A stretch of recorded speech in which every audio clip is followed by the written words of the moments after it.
اللہ اکبر اللہ اکبر اللہ اکبر لا الہ الا اللہ۔ سب سے ضروری جو رشتہ اللہ تعالیٰ نے انسانوں میں قائم کیے ہیں ان میں خامند اور بیوی سب سے بڑا رشتہ ہے، سب سے اہم رشتہ ہے۔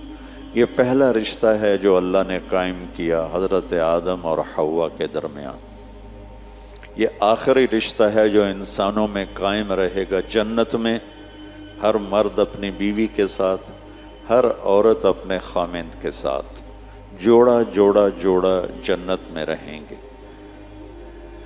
قریب قریب ہوں گے۔ جنات عدن یدخلونها ومن صلح من آبائہم، ماں باپ و ازواجہم، بیویاں و ذریاتہم، اولاد، قریب قریب۔ لیکن ہر آدمی، ہر شخص اپنی بیوی کے ساتھ، ہر عورت اپنے خامند کے ساتھ۔ یہ رشتہ سب سے بڑا رشتہ ہے، سب سے اہم رشتہ ہے۔ قرآن نے جتنا اس رشتے پہ زور دیا ہے کسی رشتے پہ اتنا زور نہیں دیا۔ والدین کی خدمت اور حقوق کے لیے چند آیات، اولاد کی تربیت کے لیے چند آیات، باقی رشتوں کے لیے تھوڑی تھوڑی آیات ہیں، لیکن خامند اور بیوی کے رشتے کے لیے سینکڑوں آیات، پوری پوری سورت اتاری ہے۔ سورہ تحریم خامند اور بیوی کا رشتہ، سورہ طلاق خامند اور بیوی کا رشتہ، سورہ نساء خامند اور بیوی کا رشتہ، سورہ بقرہ، آل عمران، اتنی تفصیل ہے۔ اگر اس ساری تفصیل کو جمع کیا جائے تو وہ کئی سو آیات بن جائیں گی، جس میں کہ اللہ تعالیٰ اس رشتے کو گزارنا کیسے ہے وہ سکھاتا ہے۔ ایک اس کی اہمیت کی وجہ سے، ایک اس کی کمزوری کی وجہ سے۔ اہمیت اس کی یہ ہے کہ یہ پہلا رشتہ اور آخری رشتہ ہے، اس سے آگے نسل بنتی، اس سے رشتے جنم لیتے ہیں۔ اولاد ہوتی ہے تو یہی خامند بیوی ماں باپ بن جاتے، آگے اولاد کی شادی ہوتی ہے تو یہی خامند بیوی دادا دادی نانا نانی بن جاتے ہیں، ساس سسر بن جاتے ہیں۔ اس سے سارے رشتے جنم لیتے ہیں۔ اور دوسری اس کی کمزوری ہے، باقی رشتے ٹوٹتے نہیں۔ باپ اور بیٹے کا رشتہ یہ ٹوٹتا نہیں، چاہے تعلق اچھا ہو یا برا ہو۔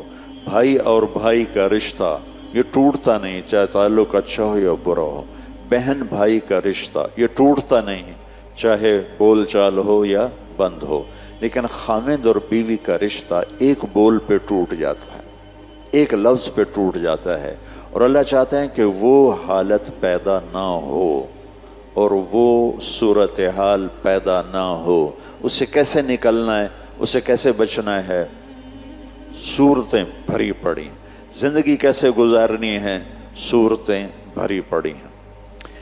اور بدقسمتی سے یہ رشتہ سب سے زیادہ اس وقت پس رہا ہے، جتنا یہ اہم ہے اتنا یہ پس رہا ہے۔ اور اس کی وجہ ہمارا جوائنٹ فیملی سسٹم ہے کہ وہیں باپ رہتا ہے، وہیں ماں رہتی ہے، وہیں بیٹا ہے، وہیں اس کی بیوی ہے، وہیں اس کی بہنیں ہیں، تو ایک کھچڑی پک جاتی ہے۔ کسی وقت میں یہ بہت اچھا سسٹم تھا کہ ایک دوسرے کے رشتوں کی پہچان تھی اور ایک دوسرے کے مددگار تھے، لیکن اب یہ جوائنٹ فیملی سسٹم ایک مصیبت بن چکا ہے کہ رشتوں کی پہچان نہیں، اور جتنے لوگ زیادہ ہوتے ہیں اتنی لڑائیاں زیادہ ہوتی ہیں۔ اس لیے آنے والی کا یہ حق ہے، آنے والی کا یہ حق ہے کہ طیب کا باپ مالدار آدمی ہے، اس کی بیگم مطالبہ کرے کہ مجھے الگ رکھو، میں تمہارے ماں باپ کے ساتھ نہیں رہنا چاہتی، تو اس کے ذمے ہے یہ اس کو الگ گھر لے کر دے، تاکہ اگر کوئی جھگڑا ہو تو 2 میں ہو، 10 میں نہ ہو۔ چونکہ جوائنٹ فیملی سسٹم میں ایک قطرے کی جو بات ہوتی ہے نا وہ موج بن جاتی ہے، ایک تنکے کے برابر کی بات ہے نا وہ جنگل بن جاتی ہے۔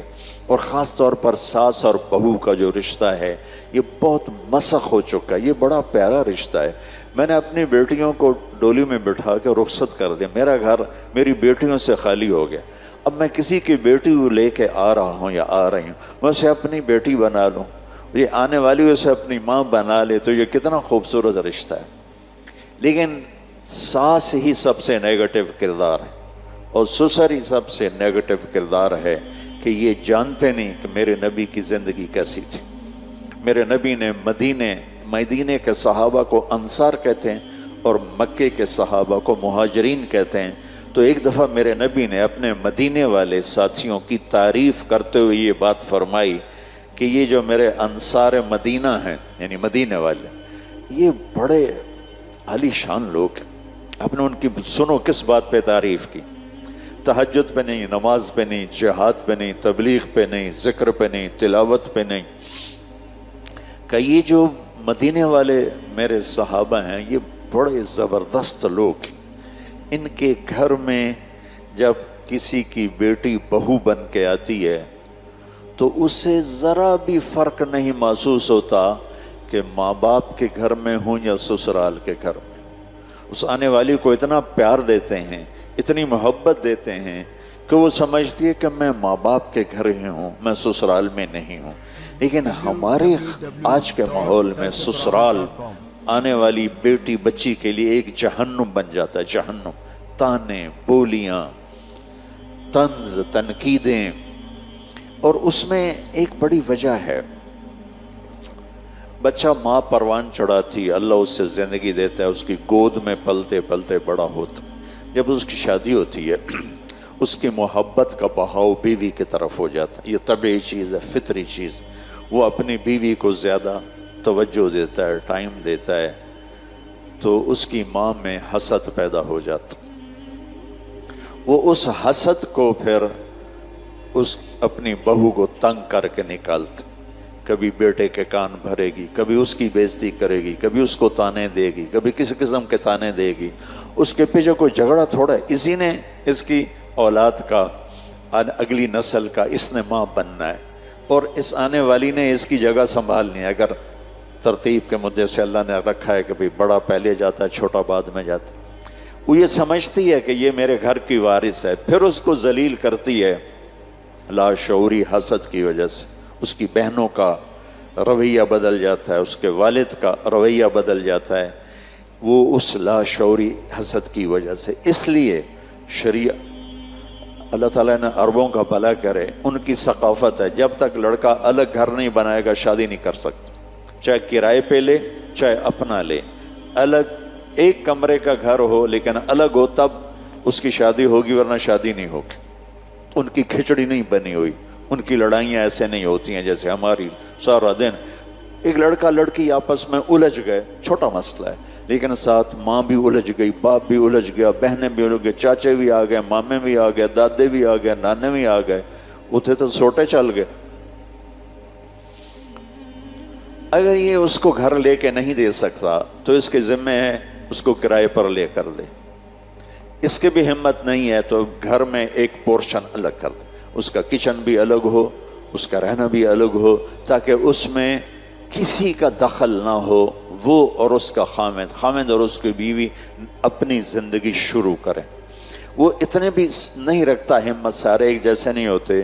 ایک کمرہ، ایک کچن، ایک ٹوائلٹ، یہ آنے والی لڑکی کا حق واجب ہے. یہ حق واجب. مشترکہ کچن ہوگا تو لڑائیاں ہوں گی، مشترکہ واش روم ہوں گے تو لڑائیاں ہوں گی.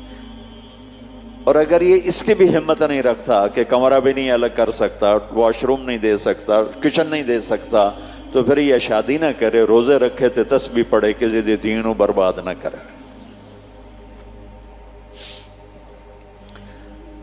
کسی کو بیٹی ہاتھ میں دے دینا کوئی آسان کام ہوتا، اور آتے ہی اس کو سولی پہ چڑھا دینا اور اس کو تانے دے دے کے تباہ و برباد کر دینا، اس میں دیندار اور دنیا دار دونوں برابر. اس میں داڑھی والے کلین شیو دونوں برابر، اس میں پردہ دار عورتیں اور بے پرد دونوں برابر.